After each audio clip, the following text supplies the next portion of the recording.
इसके अंतर्गत ऐसे विशाल समूहों का अध्ययन किया जाता है जो चढ़ती हुई प्रतीत होती है। ठीक है, ये दाएं को ऊपर की ओर चढ़ती हुई प्रतीत होती है। इस तरह से फिर आपको देखिए बीच में आपको इसका चित्र बना देना है। ठीक है, जिससे जो भी आपकी कॉपी चेक करे तो उसको लगे कि हाँ बिल्कुल अच्छे से समझाया गया है। तो आपको बीच में इस तरह से चित्र बनाना है। फिर इस तो मार्शल ने इसके बारे में ये कहा है। अब देखिए आपको यहाँ पर हेडिंग डालनी होगी कि सीमांत उपयोगिता ह्रास नियम के लागू होने की आवश्यक शर्तें, नियम की मान्यताएं। इस तरह से आपको हेडिंग डालनी होगी और पॉइंट बाय पॉइंट आपको यहाँ पर लिखना होगा।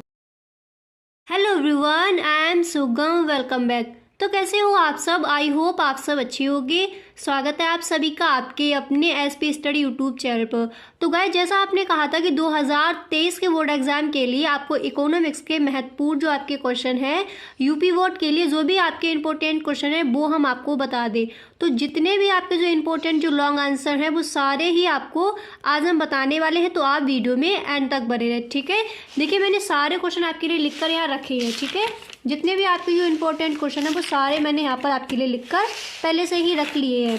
तो देखिए यहाँ पर जो आपका फर्स्ट वाला जो आपका क्वेश्चन है वो क्या है। तो यहाँ पर आपका फर्स्ट क्वेश्चन दिया गया है, समग्र मांग का अर्थ एवं इसके अवयवों को संक्षेप में समझाइए। ठीक है, ये आपका लॉन्ग आंसर में आ सकता है। जो आपके विस्तृत उत्तरीय प्रश्न पूछे जाएंगे उसमें ये 2023 के बोर्ड एग्जाम में ये आ सकता है। ठीक है, तो इसका आंसर हो जाएगा समग्र मांग उस कुल व्यय को बताती है जिसे एक देश के निवासी आय के दिए स्तर पर वस्तुओं और सेवाओं को खरीदने के लिए व्यय करने को तैयार है। और इसके बाद आपको लिखना होगा सामूहिक मांग बराबर उपभोग व्यय प्लस निवेश व्यय। ठीक है गाइस, जितने भी आज हम आपको लॉन्ग आंसर बताए सारे ही लॉन्ग आंसर आपको अपनी कॉपी में नोट कर लेने हैं और इनको ही आपको रिवाइज करते रहना है। तो आपका एक भी लॉन्ग आंसर जो है यानी जो आपका विस्तृत उत्तरीय प्रश्न आएंगे वो आपके एक भी नहीं छूटेंगे। जितने भी इंपॉर्टेंट है सारे ही हम आपको बता देंगे। ठीक है, फिर आपको इसके बाद लिखना होगा कुल उपभोग। ठीक है, यहाँ पर AD बराबर C+I लिख दीजिए। ठीक, इसके बाद आपको लिखना होगा कुल उपभोग व्यय बराबर निजी उपभोग व्यय प्लस सार्वजनिक उपभोग व्यय। ठीक है, और इसके बाद आपको लिखना होगा कुल निवेश बराबर निजी निवेश प्लस सार्वजनिक निवेश। ये आपको पता है, इस तरह से आपको लिखना है। नेक्स्ट हेडिंग आपको डालनी होगी सामूहिक या समग्र पूर्ति। ठीक है, ये एक ही होती है, सामूहिक या समग्र पूर्ति। फिर इसमें आपको लिखना होगा देश के समस्त उत्पादकों द्वारा की जाने वाली वस्तुओं व सेवाओं की कुल पूर्ति सामूहिक या फिर समग्र पूर्ति कहलाती है। यहाँ पर आपका क्वेश्चन क्या दिया गया था कि समग्र मांग का अर्थ एवं इसके अवयवों को संक्षेप में समझाइए। तो आपको इसका आंसर इस तरह से देना है।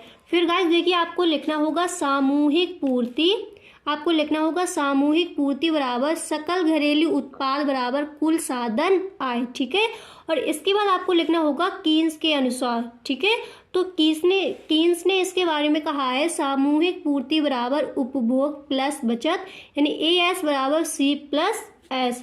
और इसके बाद आपको हेडिंग डालनी होगी कीन्स के शब्दों में। ठीक है, ये आपको ब्लैक पेन से लिखना होगा कीन्स के शब्दों में। फिर आपको इसकी डेफिनेशन लिखनी होगी अर्थव्यवस्था के सभी, आपको लिखना होगा अर्थव्यवस्था के सभी उद्यमी रोजगार के एक निश्चित स्तर से प्राप्त उत्पादन की बिक्री से जिस न्यूनतम आय की आशा अवश्य करते हैं उसे सामूहिक या फिर समग्र पूर्ति कहते हैं। ये डेफिनेशन किसने दी है? कीन्स ने। तो कीन्स के शब्दों में इसको कहा जाएगा, इसकी डेफिनेशन यानी इसकी परिभाषा आप इस तरह से दोगे कि अर्थव्यवस्था के सभी उद्यमी रोजगार के एक निश्चित स्तर से प्राप्त उत्पादन की बिक्री से जिस न्यूनतम आय की आशा अवश्य करते हैं उसे ही हम सामूहिक या फिर समग्र पूर्ति कहते हैं। ठीक है, तो इसका आंसर आप इस तरह से दोगे। अब हम देखते हैं हमारा अगला क्वेश्चन है वो क्या दिया गया है। ठीक है, अब देखिए यहाँ पर आपका जो अगला क्वेश्चन है वो दिया गया है पूर्ति का नियम क्या है। ये कई बार पूछा गया है, तो 2023 के बोर्ड एग्जाम में ये 100% आ सकता है। इसको आपको बहुत ही अच्छे से तैयार कर लेना है। ठीक है, पूर्ति का नियम क्या है, चित्र द्वारा समझाइए। इस तरह से आपको विस्तृत उत्तरीय प्रश्न में ये प्रश्न आएगा आपका, पूर्ति का नियम क्या है, चित्र द्वारा समझाइए। तो आपको इस तरह से हेडिंग डालनी है पूर्ति का नियम अर्थ एवं परिभाषा। ठीक है, और फिर आपको इसके अंदर आपको लिखना होगा उत्पादक का उद्देश्य सदैव अपने लाभ को अधिकतम करना होता है। ठीक है, उत्पादक का उद्देश्य सदैव अपने लाभ को अधिकतम करना होता है। इस उद्देश्य की पूर्ति हेतु वह वस्तु को दी हुई लागत दशाओं में ऊंची से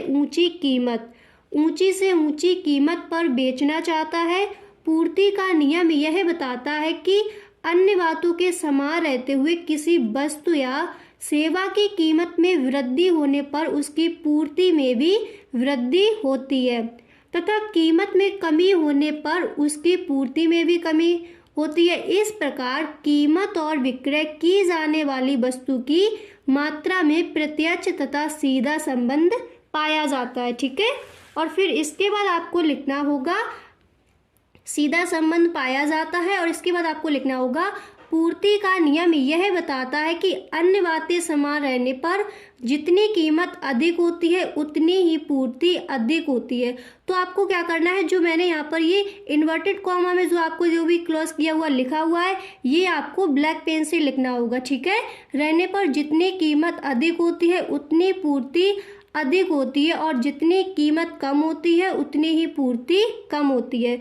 तो आपको यहाँ से लेकर यहाँ तक ये आपको ब्लैक पेन से लिख देना, बहुत ही अच्छे हैंडराइटिंग में आपको लिखना है। ठीक है, क्योंकि आपको 90+ स्कोर करना है इस बार। ठीक है, तो अब देखिए आप यहाँ पर आपको आगे क्या करना होगा, आगे आपको लिखना होगा पूर्ति का नियम मांग के नियम की भांति एक गुणात्मक कथन है, ना कि परिणात्मक कथन। दूसरे शब्दों में यह पूर्ति में केवल परिवर्तन की दिशा को बताता है, ना कि पूर्ति में परिवर्तन के परिणाम को।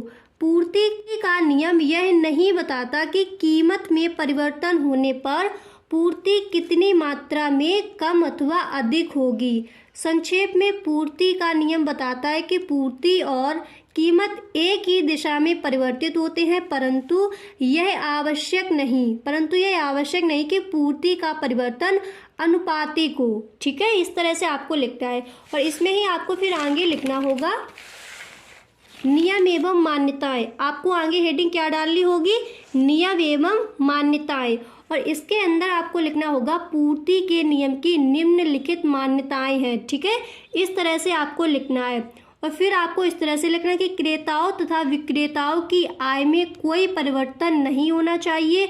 और इसके बाद आपको लिखना होगा नेक्स्ट पॉइंट, क्रेताओं और विक्रेताओं की रुचि तथा पसंद में कोई परिवर्तन नहीं होना चाहिए। फिर नेक्स्ट आपको लिखना होगा उत्पत्ति के साधनों की कीमतें स्थिर रहनी चाहिए। यहाँ पर आप रहनी लिख लेना। ठीक है, उत्पत्ति के साधनों की कीमतें स्थिर रहनी चाहिए। फिर इसके बाद आपको हेडिंग डालनी होगी पूर्ति के नियम की व्याख्या। आपको हेडिंग क्या डालनी होगी, पूर्ति के नियम की व्याख्या, क्योंकि आपका ये विस्तृत उत्तरीय प्रश्न है तो आपको थोड़ा लॉन्ग में ही लिखना होगा इसको। ठीक है, शॉर्ट नहीं करना है। तो फिर इसमें आपको लिखना है पूर्ति का नियम कीमत तथा बेची जाने वाली मात्रा के बीच सीधे संबंध को बताता है। इस तरह से आपको लिखना है।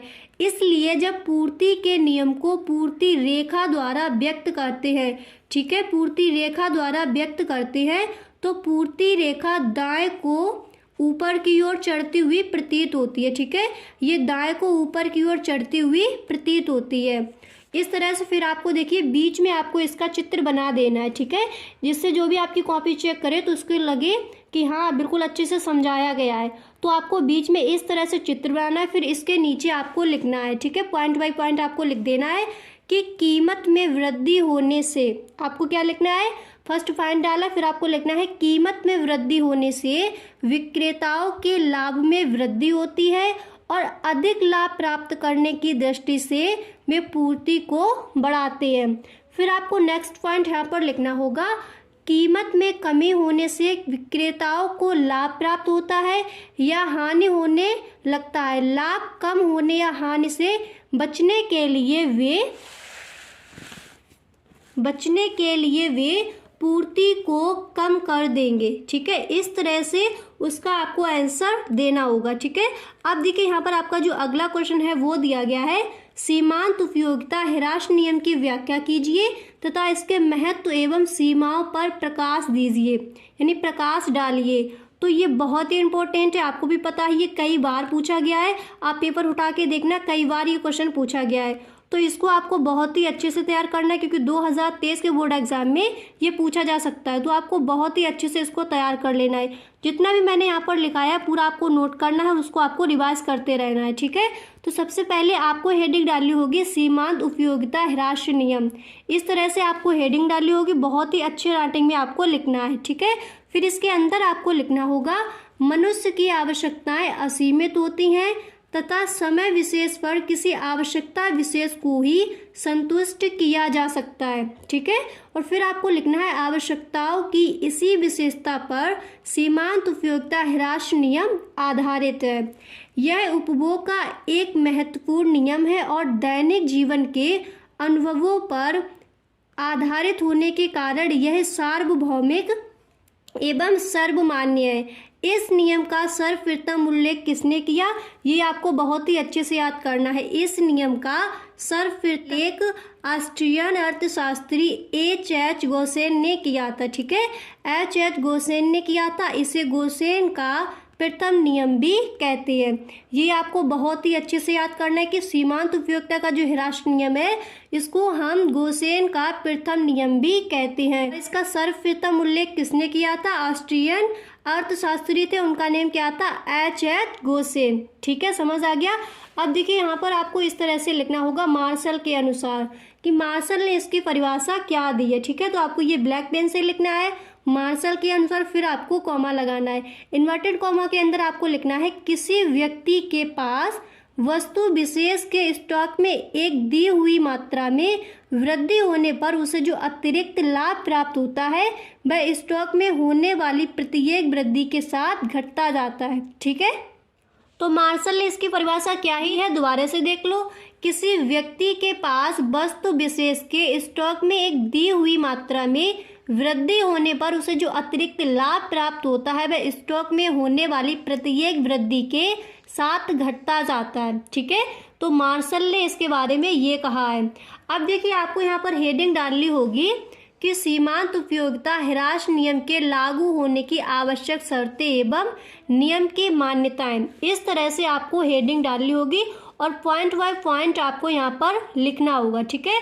तो फिर आपको लिखना होगा, फर्स्ट पॉइंट आपको डालना है, इसमें आपको लिखना है वस्तुओं का उपभोग लगातार होना चाहिए, अर्थात उपभोग इकाइयों में समय अंतराल नहीं होना चाहिए, ठीक है। फर्स्ट पॉइंट आपका ये हो जाएगा।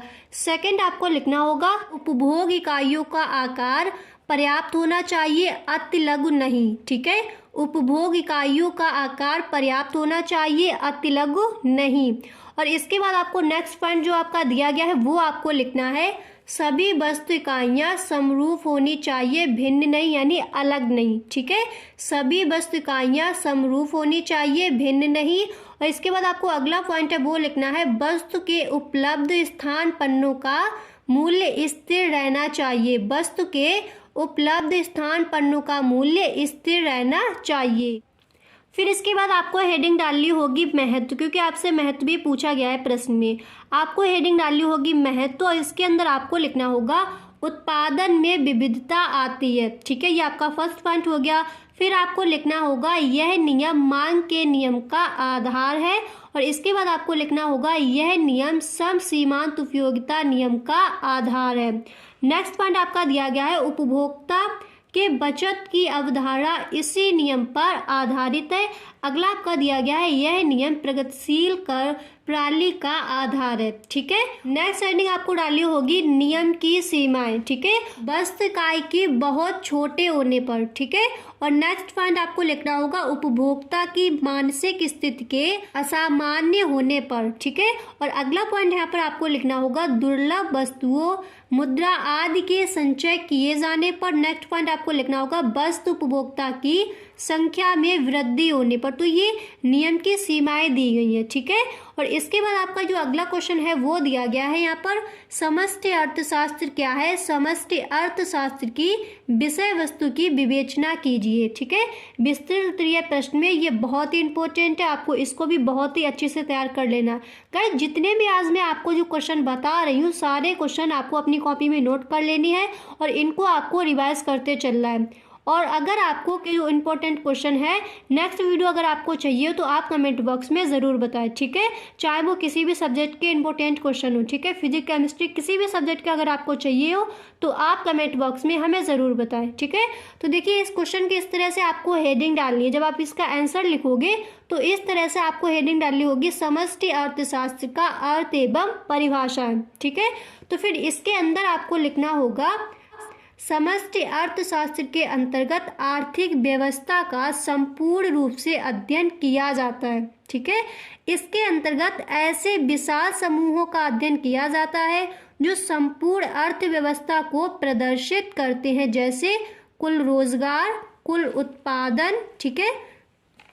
जैसे क्या हो जाएंगे, कुल रोजगार, कुल उत्पादन, कुल आय, कुल बचत या फिर कुल निवेश, कुल उपभोग, कुल मांग, कुल पूर्ति, सामान्य कीमत स्तर आदि।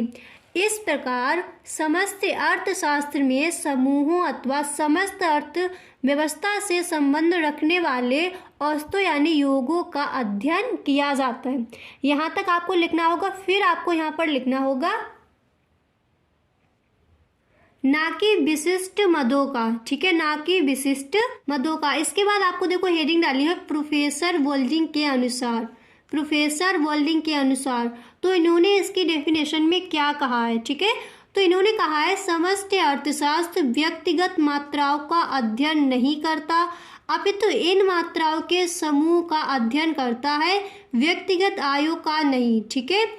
अपितु राष्ट्रीय आय का, व्यक्तिगत कीमतों का नहीं, अपितु जो आपका जो समष्टि अर्थशास्त्र होता है इसमें एक व्यक्ति का आय का अध्ययन नहीं किया जाएगा, राष्ट्रीय आय का अध्ययन किया जाएगा। यानी जो इसमें पूरे राष्ट्र की जो इनकम होती है उसका अध्ययन किया जाता है, ठीक है। जैसे एक व्यक्ति की इनकम है तो उसका अध्ययन आप समष्टि अर्थशास्त्र के अंतर्गत नहीं करोगे।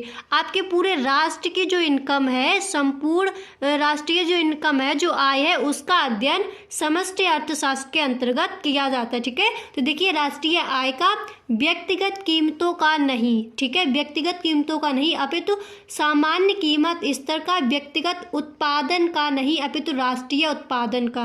यानी जो हमारे राष्ट्र की चीज़ें हैं उनका अध्ययन हम इससे अंतर्गत करेंगे। एक व्यक्ति की इनकम ले लीजिए या फिर एक व्यक्ति का उत्पादन का जो भी है वो ले लीजिए, तो उसका अध्ययन हम समष्टि अर्थशास्त्र के अंतर्गत नहीं करते, वो हम व्यष्टि अर्थशास्त्र के अंतर्गत करते हैं, ठीक है। अब आपको यहाँ पर हेडिंग डाली होगी समष्टि अर्थशास्त्र की विषय वस्तु, ठीक है। और इसके अंदर गाइस आपको लिखना होगा, सबसे पहली हेडिंग आपको डालनी होगी आय व रोजगार का सिद्धांत, ठीक है। जैसा भी मैं आपको बता रही हूँ बिल्कुल ऐसा ही आपको बोर्ड एग्जाम में लिखना होगा, ठीक है। तो आपको हेडिंग डाली होगी आय व रोजगार का सिद्धांत। इसके अंतर्गत आपको लिखना होगा किसी देश का आय व रोजगार का स्तर प्रभावपूर्ण मांग द्वारा निर्धारित होता है, ठीक है। प्रभावपूर्ण मांग बराबर कुल उपभोग मांग प्लस कुल विनियोग मांग। प्रभावपूर्ण मांग में चार वचनों के कारण ही विकसित देशों में व्यापार चक्र जन्म लेते हैं। और इसके बाद देखो आपको अगली हेडिंग डाली होगी आर्थिक विकास का सिद्धांत, आर्थिक विकास का सिद्धांत। इसके अंतर्गत आपको लिखना होगा समष्टि अर्थशास्त्र की एक विशेष और महत्वपूर्ण शाखा जिसका हाल ही में विकास हुआ है आर्थिक विकास का सिद्धांत है, जिसको संक्षेप में विकास का अर्थशास्त्र कहा जाता है। यहाँ पर ये मैंने ब्लैक पेन से लिख दिया, इसको विकास का अर्थशास्त्र कहा जाता है, किसको, आर्थिक विकास के सिद्धांत को, ठीक है। अब आपको यहाँ पर अगली हेडिंग है वो डालनी होगी वितरण के समष्टिपरक सिद्धांत, वितरण के समष्टिपरक सिद्धांत। और इसके अंतर्गत आपको लिखना होगा वितरण के समष्टिपरक आर्थिक सिद्धांत समष्टि अर्थशास्त्र की महत्वपूर्ण सामग्री है। रिकार्डो मार्क्स, कालजोर, कलेक्सी, कीन्स आदि अर्थशास्त्रियों द्वारा प्रतिपादित वितरण के सिद्धांत समष्टि अर्थशास्त्र के अंतर्गत ही आते हैं, ठीक है। और इसके बाद आपका जो अगला क्वेश्चन है वो दिया गया है कि भारतीय रिजर्व बैंक की शाख नियंत्रण रीतियों की विवेचना कीजिए। ये कई बार पूछा गया है, बहुत ही अच्छे से तैयार करना है आपको, क्योंकि जो आपका मुद्रा एवं बैंकिंग वाला जो आपका चैप्टर दिया गया है बहुत ही इंपॉर्टेंट है, पूरा आपको बहुत ही अच्छे से कवर करना है, क्योंकि आपको यदि 90+ स्कोर करना है तो मेहनत भी आपको बहुत ही अच्छे से करनी होगी, एकदम स्मार्ट वर्क आपको करना है, ठीक है। तो देखिए इसका आंसर आप लिखोगे रिजर्व बैंक साख के नियंत्रण एवं नियमन हेतु दो प्रकार के साधनों का प्रयोग करता है। कौन कौन से? पहला है मात्रात्मक साख नियंत्रण और दूसरा आपका दिया गया है गुणात्मक साख नियंत्रण। अब इन दोनों को हम पहले डिटेल में पढ़ेंगे, ठीक है। तो पहले हम देखेंगे मात्रात्मक साख नियंत्रण क्या है।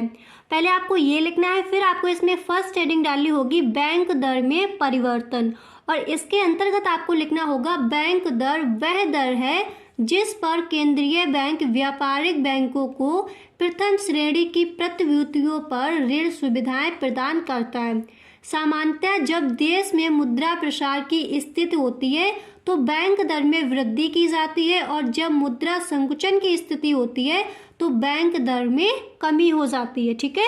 और इसके बाद आपको यहाँ पर नेक्स्ट हेडिंग डालनी होगी खुले बाजार की क्रियाएं। ये मात्रात्मक साख नियंत्रण में ही हम आपको लिखा रहे हैं, ठीक है। अगली हेडिंग आपको डालनी होगी खुले बाजार की क्रियाएं, ठीक है। और फिर इसके अंदर आपको लिखना होगा खुले बाजार की क्रियाओं से आशय केंद्रीय बैंक द्वारा बाजार में प्रतिभूतियों, ऋण पत्रों तथा बिलों के क्रय विक्रय से है, ठीक है। केंद्रीय बैंक द्वारा प्रतिभूतियों को बेचने से बाजार में मुद्रा की मात्रा कम हो जाती है, जिससे साख का संतुलन होता है, ठीक है। जिससे क्या होता है? जिससे साख का संतुलन होता है। तो यहाँ पर आपको हेडिंग नेक्स्ट क्या डालनी होगी? खुले बाजार की क्रियाएं, और इसके अंदर आपको इस तरह से लिखना होगा। समझ आ गया? अब हम देखते हैं जो हमारा जो नेक्स्ट दिया गया था, वो नेक्स्ट आपका दिया गया था गुणात्मक साख नियंत्रण। तो गुणात्मक साख नियंत्रण के अंतर्गत आपको लिखना होगा, सबसे फर्स्ट हेडिंग आपको डालनी होगी चयनात्मक साख नियंत्रण, ठीक है। चयनात्मक साख नियंत्रण, और इसके अंदर आपको लिखना होगा जब रिजर्व बैंक यह अनुभव करता है कि अर्थव्यवस्था के कुछ क्षेत्रों में उदार साख नीति की आवश्यकता है, ठीक है। तो बैंक चयनात्मक साख नियंत्रण व्यवस्था को अपनाता है। इस व्यवस्था के अंतर्गत रिजर्व बैंक सार्वजनिक हित में किसी एक बैंक, ठीक है, किसी एक बैंक अथवा संपूर्ण बैंकों को ऋण संबंधी संदेश देता है, ठीक है। तो चयनात्मक साख नियंत्रण के अंतर्गत आपको क्या लिखना है? दोबारा से देख लो। जब रिजर्व बैंक यह अनुभव करता है कि अर्थव्यवस्था के कुछ क्षेत्रों में उदार साख नीति की आवश्यकता है, तो बैंक चयनात्मक साख नियंत्रण व्यवस्था को अपनाता है। इस व्यवस्था के अंतर्गत रिजर्व बैंक सार्वजनिक हित में किसी एक बैंक अथवा संपूर्ण बैंकों को ऋण संबंधी संदेश देता है। और इसके बाद आपको इसकी नेक्स्ट हेडिंग डालनी होगी प्रत्यक्ष कार्यवाही, ठीक है। नेक्स्ट हेडिंग आपकी क्या डाली जाएगी? प्रत्यक्ष कार्यवाही। और इसके अंदर आपको लिखना होगा रिजर्व बैंक को यह अधिकार भी प्राप्त है कि यदि कोई बैंक उसके आदेशों का पालन ना करे, रिजर्व बैंक को यह अधिकार भी प्राप्त है कि यदि कोई बैंक उसके आदेशों का पालन ना करे अथवा उसकी नीतियों के विरुद्ध आचरण करे, तो वह उसका लाइसेंस, ठीक है, तो वह उसका लाइसेंस रद्द कर दे अथवा उसे किसी अन्य तरीके से दंडित करे, ठीक है। तो इस तरह से इसका आपको आंसर लिखना होगा। तो गाइस आज के लिए बस इतना ही। जितने भी आपके जो इम्पोर्टेंट जो आपके लॉन्ग आंसर है वो थोड़े आपके रह गए हैं, वो आपको नेक्स्ट वीडियो में मिल जाएंगे। तो ये था आपका पार्ट 1। नेक्स्ट वीडियो आप 100% देखें, क्योंकि उसमें जो भी आपके बचे हुए रह गए हैं विस्तृत उत्तरीय प्रश्न वो हम उसमें आपको कवर करा देंगे, ठीक है। गाइस अगर आपको 90+ स्कोर करना है तो उस वीडियो को भी आप ज़रूर देखें। और जो भी आपको कहीं पर भी कोई इशू है, कहीं पर भी कोई प्रॉब्लम्स है किसी भी सब्जेक्ट में, तो आप कमेंट बॉक्स में ज़रूर पूछें। जो भी आपको इम्पोर्टेंट किसी भी चीज़ की ज़रूरत हो तो आप कमेंट बॉक्स में हमसे ज़रूर पूछें, ठीक है। Thanks for watching.